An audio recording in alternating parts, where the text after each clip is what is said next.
बिस्मिल्लाहिर्रहमानिर्रहीम। अस्सलाम वालेकुम नाज़रीन, आप यूट्यूब चैनल देख रहे हैं। मैं इमरान खान हूँ। साबिक़ वज़ीर-ए-आज़म इमरान खान साहब ने फ़ाइनली अब जेल भरो तहरीक का आगाज़ करने का ऐलान कर दिया और डेट भी दे दी है।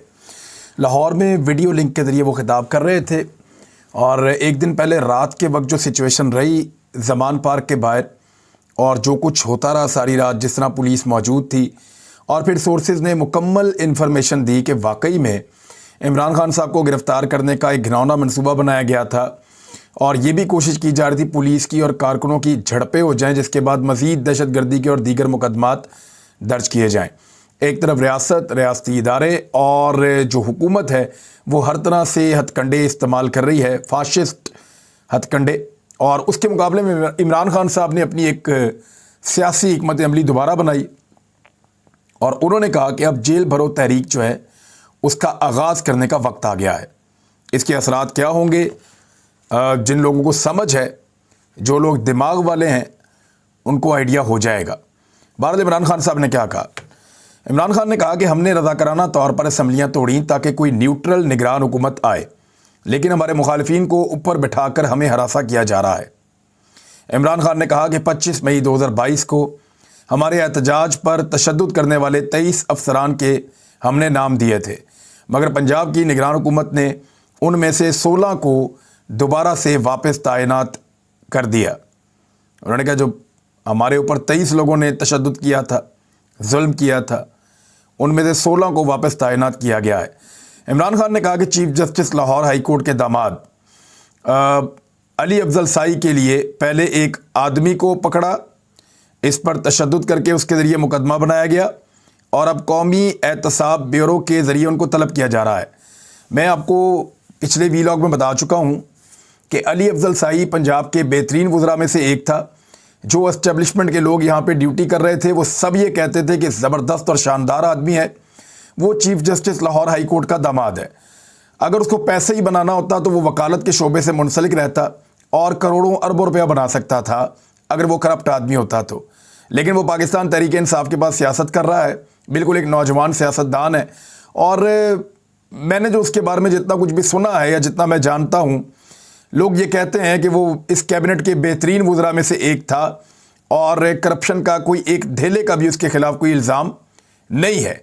अब हुआ ये है कि क्योंकि वो chief justice Lahore high court का दामाद है तो दबाव डालने के लिए और अदलिया को अपने कंट्रोल में करने के लिए उसके ऊपर दबाव डाला जा रहा है और उसके ऊपर झूठे केस बनाए जा रहे हैं।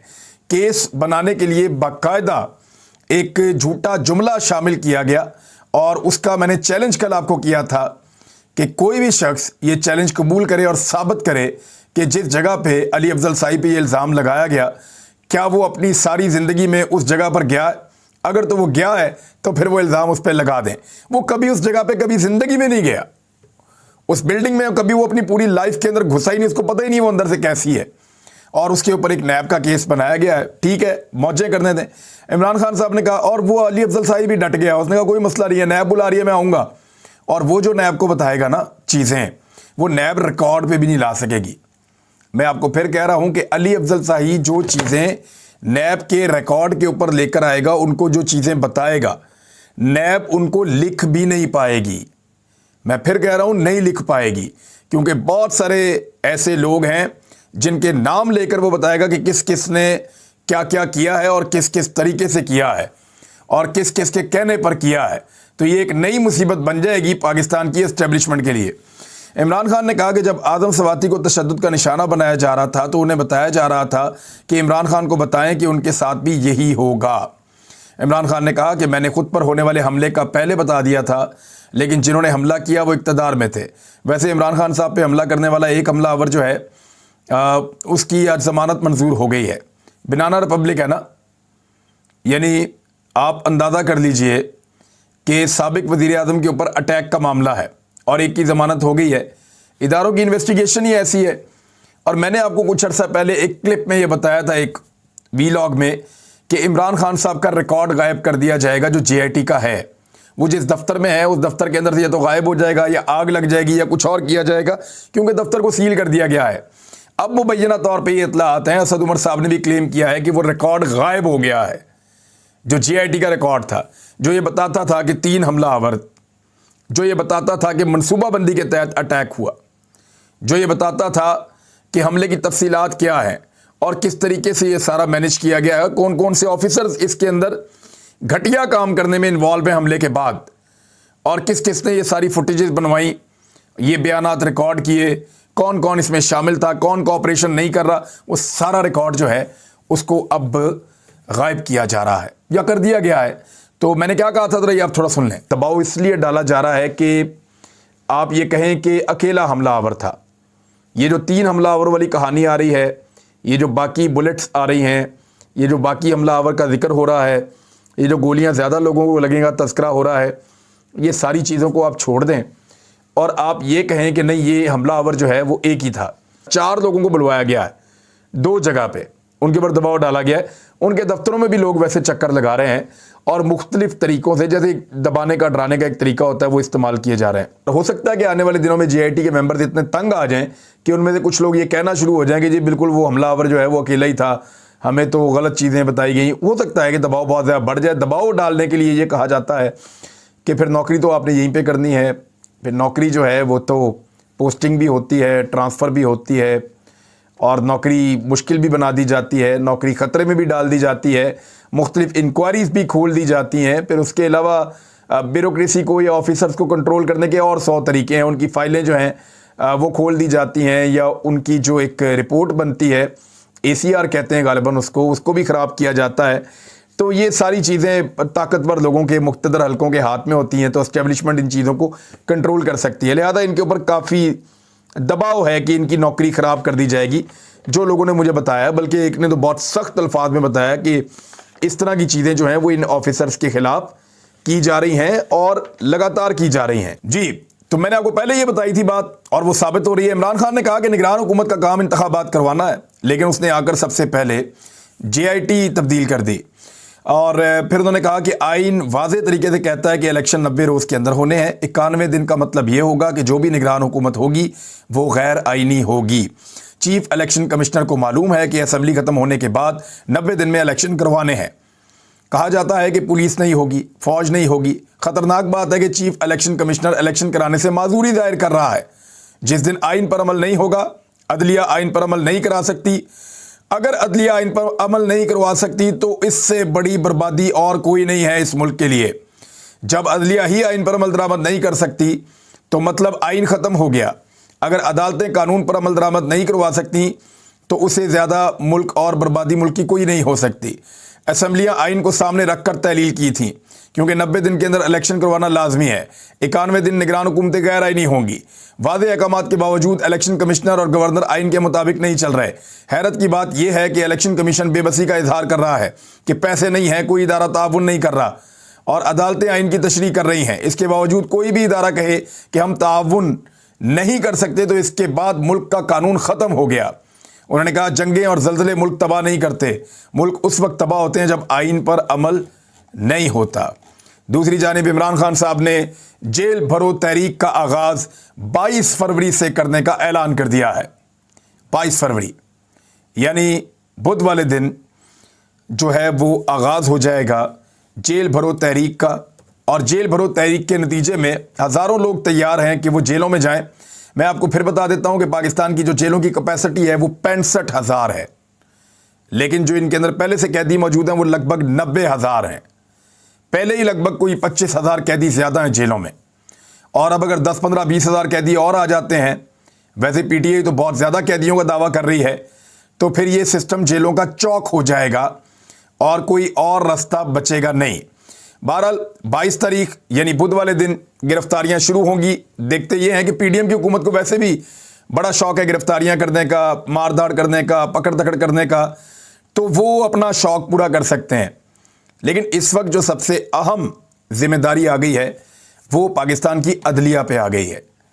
उसकी वजह यह है कि अदलिया को ही अब सारी जिम्मेदारी लेनी पड़ेगी। एस्टेब्लिशमेंट, सारे इदारे मैक्सिमम जो हैं, जो ताकतवर हलके हैं, वो सारे एक तरफ खड़े हैं और आवाम दूसरी तरफ खड़ी है। PDM की जमातें एक तरफ खड़ी हैं, आवाम दूसरी तरफ खड़ी है। पाकिस्तान की आवाम सबसे मायूस हो चुकी है, सिर्फ अदलिया की तरफ देख रही है, और ये बात PDM ने भांप ली है। اب وہ عدلیہ کی تضحیق کر رہے ہیں، ججوں کی کردار کشی کر رہے ہیں، اور اس کے اندر جو سب سے آگے بڑھ چڑھ کے یہ کر رہے ہیں وہ مریم نواز اور نواز شریف ہیں۔ یعنی نون لیگ سب سے زیادہ اس وقت عدلیہ پہ حملہ آور ہے۔ لاہور ہائی کورٹ کے اوپر دباؤ ڈالنے کے لیے جو کارروائی میں نے آپ کو تھوڑی دیر پہلے بتائی وہ کی جا رہی ہے، دیگر کچھ اور کارروائیاں کی جا رہی ہیں، ججز کو دباؤ میں لینے کی کوشش کی جا رہی ہے۔ دوسری جانب ججز کے خلاف حد تک آمیز اور پرسنل کمنٹس کے اوپر مبنی جو ہے وہ کمپینز کی جا رہی ہیں۔ نواز شریف نے بھی کی ہے، مریم نواز نے بھی کی ہے، مختلف ٹی وی چینلز کو اور مختلف صحافیوں کو اس کے لیے استعمال بھی کیا جا رہا ہے، اور صحافی لگاتار اس کے لیے استعمال ہو رہے ہیں۔ اب پاکستان کے ججز پہ جو خوفناک مہم کا آغاز کیا گیا ہے، اس سے پہلے یہی والی حرکت 90s میں نواز شریف صاحب کر چکے ہیں اور بڑا کھل کر چکے ہیں۔ پھر پرویز مشرف نے اپنے دور میں 2006-07 میں ججز کے خلاف اسی طرح کی حرکت کی تھی اور ججز کو ٹارگٹ کرنے کی کوشش کی تھی، انہیں بھی ناکامی ہوئی تھی، نواز شریف کو بھی ناکامی ہوئی تھی۔ پھر پیپلز پارٹی نے یہی کچھ ججز کے بارے میں اپنے دور حکومت میں 2008 سے 2012-13 تک کیا اور ججز کے اوپر بہت سارے ایلیگیشنز لگائے، ان کے اوپر کیچڑ اچھالا۔ پھر نواز شریف صاحب جب نکالے گئے تو تب انہوں نے ججز کے اوپر بڑی خوفناک ایک نام لے کر انہوں نے ایک تحریک چلائی، اور اب فائنلی PMLN ایک مرتبہ پھر ججز کے اوپر حملہ آور ہے اور ججز کی کردار کشی کی مہم چلا رہی ہے۔ یہاں جوڈیشری کے اوپر ایک بڑی ذمہ داری عائد ہوتی ہے، وکلاء پہ اور جوڈیشری پہ۔ اگر تو ججز کو ایسے ہی تضحیق کا نشانہ بنانا ہے، اگر ایسے ہی عدلیہ کو دیوار کے ساتھ لگانا ہے، تو پھر تو PMLN کو اور PDM کو فری ہینڈ دے دینا چاہیے۔ لیکن اگر عدلیہ کی عزت اور وقار کو بحال رکھنا ہے، دیکھیں ہماری عدلیہ، ہم یہ نہیں کہہ سکتے کہ وہ دنیا کی ایک بہتر عدلیہ ہے، ہم یہ نہیں کہہ سکتے کہ وہ تمام انصاف کے معیارات پہ پورا اترتی ہے، لیکن ہم یہ کہہ سکتے ہیں کہ ہمارے پاس آپشن جو ہے وہ عدلیہ ہی ہے۔ اللہ رب العزت کے بعد جب بہت ناانصافی ہو تو اللہ رب العزت کی مدد سب سے پہلے ہوتی ہے، اس کے بعد ہم عدلیہ کی طرف اور ججز کی طرف دیکھتے ہیں۔ ہمارے ججز جیسے بھی ہیں لیکن کردار کشی کے مستحق نہیں ہیں، ان کی کردار کشی نہیں کی جانی چاہیے۔ کنٹینیوسلی کردار کشی کی جا رہی ہے۔ 2 الگ لوگوں کی آڈیو جو غیر قانونی طریقے سے حاصل کی گئی ہے، اور آپ جانتے ہیں آڈیوز کون حاصل کرتا ہے۔ جنرل باجوہ نے ابھی ایک انٹرویو میں خود بھی بتایا ہے کہ یہ آڈیوز کیسے حاصل کی جاتی ہیں۔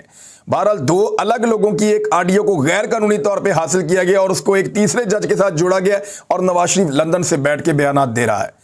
یہ وہ شخص ہے جو مفرور ہے اور اشتہاری ہے، یہ وہ شخص ہے جس پہ عدالت نے احسان کیا تھا اور 50 روپے کے اسٹامپ پیپر پہ اس کو پاکستان سے باہر بھجوایا تھا۔ یہ صورتحال ہے جی۔ اب معاملہ عدلیہ کے کورٹ میں ہے کہ عدلیہ یہ دباؤ لیتی ہے یا عدلیہ مضبوطی کے ساتھ قانون اور انصاف کے مطابق فیصلے دیتی ہے، اور اس وقت وکلاء کا رول بہت امپارٹنٹ ہے کہ وہ کیسے اپنی عدلیہ کے ساتھ کھڑے ہوتے ہیں۔ دہشت گردی کی ویو جو ہے وہ بڑے عجیب طریقے سے آتی ہے۔ جب بھی کبھی الیکشن کا ذکر ہوتا ہے یا الیکشن کی تاریخوں کی بات ہوتی ہے تو کوئی نہ کوئی دہشت گردی کا حملہ ہو جاتا ہے پاکستان میں، بدقسمتی سے۔ شاید دہشت گرد نہیں چاہتے کہ پاکستان کے اندر انتخابات ہوں، یعنی سیاسی جماعتیں بھی نہیں چاہتی، اسٹیبلشمنٹ بھی نہیں چاہتی، اور ایسا لگتا ہے کہ شاید دہشت گرد بھی نہیں چاہتے کہ پاکستان کے اندر انتخابات ہوں۔ جب انتخابات کا پورا ماحول بنتا ہے تو کوئی نہ کوئی اٹیک ہو جاتا ہے۔ اب کراچی میں کراچی پولیس آفس KPO، اس پر حملے کے بعد شدید فائرنگ کا تبادلہ ہوا ہے، اور لیٹسٹ خبر جب میں یہ ویڈیو ریکارڈ کر رہا ہوں تو اس وقت یہ ہے کہ تمام جو دہشت گرد جنہوں نے حملہ کیا تھا وہ مارے جا چکے ہیں، جبکہ ایک پولیس والا شہید ہوا ہے اور ایک خاکروب جو وہاں پہ کام کرتا تھا، محنت کرتا تھا، وہ بھی شہید ہو گیا ہے، اور تمام حملہ آوروں کو مار دیا گیا ہے، اور اس میں رینجر بھی شامل تھی، پولیس شامل تھی۔ لگاتار اس طرح کے حملے ہو رہے ہیں۔ ایک بڑا سوال پیدا ہوتا ہے، یعنی کچھ لوگ اس میں زخمی بھی ہوئے ہیں اور کافی دیر تک فائرنگ ہوتی رہی ہے، اور 8 سے 10 دہشت گردوں کے بارے میں کہا جا رہا تھا کہ انہوں نے حملہ کیا تھا۔ ابھی مزید تفصیلات آئیں گی تو میں نیکسٹ ویلاگ میں جو امپورٹنٹ چیزیں ہوں گی وہ آپ کے ساتھ شیئر کر لوں گا، لیکن ایک سوال پیدا ہوتا ہے اور وہ بڑا سادہ ہے۔ سوال یہ ہے کہ ہمارے جوان تو بڑا ڈٹ کے مقابلہ کرتے ہیں، جب بھی جہاں بھی دہشت گرد آتے ہیں جوان ڈٹ جاتے ہیں، پولیس والے ہوں، FC والے ہوں، ہمارے فوجی بھائی ہوں یا ہمارے رینجرز والے ہوں، وہ ڈٹ جاتے ہیں، وہ مقابلہ کرتے ہیں، عام شہری بھی مقابلہ کرتے ہیں۔ لیکن ہماری انٹیلیجنس کہاں ہے، یہ ایک بڑا سوال پیدا ہوتا ہے۔ پاکستان میں دہشت گردی کے بڑھتے ہوئے واقعات کے بعد جو ہماری انٹیلیجنس ہے اس کی کارکردگی کے اوپر سوالیہ نشان لوگ اٹھاتے ہیں اور یہ سوالات پوچھے جاتے ہیں۔ دنیا بھر میں جب بھی کہیں کوئی دہشت گردی کا واقعہ ہوتا ہے تو اس ملک کی انٹیلیجنس کو سب سے پہلے کوسچن کیا جاتا ہے کہ آپ کے پاس یہ معلومات کیوں نہیں تھیں اور آپ نے ان کو روکنے کے لیے کیا اقدامات کیے۔ تو پاکستان کے اندر بھی میرے خیال میں یہ اکاؤنٹیبلٹی ہونی چاہیے کہ اگر آپ کا انٹیلیجنس فیلئر ہے، بڑے جو واقعات ہوتے ہیں دہشت گردی کا، اس میں ایک انٹیلیجنس فیلئر ہوتا ہے، تو وہ انٹیلیجنس فیلئر اور اس کی جو رسپانسبلٹی ہے وہ بھی فکس کی جانی چاہیے، اور فوکس جو ہے پورا کا پورا پاکستان کی جو انٹیلیجنس کی ایجنسیز ہیں ان کا پورا فوکس ہونا چاہیے پاکستان کے شہریوں کی سلامتی کے لیے۔ یعنی کال ٹیپس ہو گئی، آڈیوز ویڈیوز کا گیم ہو گیا، یہ ساری چیزیں چلتی رہتی ہیں، سیاسی معاملات میں مداخلت، یہ چیزیں چلتی رہتی ہیں، لیکن جس وقت ملک خطرے میں ہو، جس وقت لوگوں کی سلامتی خطرے میں ہو، تو پھر اس وقت زیادہ توجہ وہاں ہونی چاہیے، نہ کہ دوسری چیزوں کی طرف ہونی چاہیے۔ اب تک کے لیے اتنے، اپنا خیال رکھیے گا، اپنے اس چینل کا بھی۔ اللہ حافظ۔